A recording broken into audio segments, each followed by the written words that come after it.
దేవుడిని గడిపేటువంటి దావీదు రోజుకి ఎన్నిసార్లు అమ్మ ప్రార్థన చేశాడు? గుర్తులేదా? దావీదు గారి కోసం నాకేంటి తెలిసండి అనుకుంటున్నారా? దేవుని బిడ్డలారా 7 సార్లు ఆరాధన చేశాడు, 3 సార్లు ప్రార్థన చేశాడు. ఉదయము, మధ్యాహ్నము, సాయంత్రము ప్రార్థన.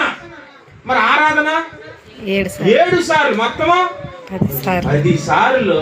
ఒక రాజు గారు అంటే ఎంతమంది వస్తారండి? దండలయ్య గారు అయ్యా ఇదిగో ఈ సమస్య అండి, అలాగే ఇలా చేశాడండి, అలా అయ్యిందండి, ఇదిగోండి ఈ వీధిలో ఈ సమస్య. 40 దేశాలకు చక్రవర్తి ఒక్కడే. చప్పటి సోదరులు చెల్లించండి, హల్లెలూయా. మరి ఎంత బిజీగా ఉంటాడు. అమ్మారావు గారి దగ్గరికి వెళ్తే అయ్యో అమ్మారావు గారు సంతకం పెట్టడానికి 3 రోజులు రమ్మంటున్నారండి.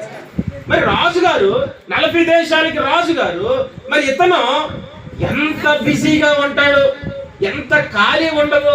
కొంతమంది అసలు డాక్టర్ గారు ఏంటి లోపల చేస్తున్నారు అయ్యా అని తెలిసిన అక్కడ ఉన్నటువంటి ఆ యొక్క ఎవరండి అసిస్టెంట్లు ఉంటారు కదా, డాక్టర్ గారు ప్రశాంతంగా ఫ్యాన్ కింద కూర్చొని మాట్లాడుకుంటున్నారండి. బయట బాబేమో వాడేమో కాళ్ళు నొప్పులకి, ఈ నడుము నొప్పులకి, కొన్ని రకరకాల తీవ్రమైన బాధలతో టోకుళ్ళు తీసుకొని ఉంటే ఈ ప్రైవేట్ రంగాల్లో ఉన్నటువంటి పరిస్థితులు చూడండి ఏం బట్టి. కానీ ఆత్మ సమానమైనటువంటి దావీదు ఎంతో మంది తండోపతండాలుగా సమస్యలతో వచ్చినప్పటికీ 10 సార్లు దేవుడి దగ్గర గడిపేవాడు.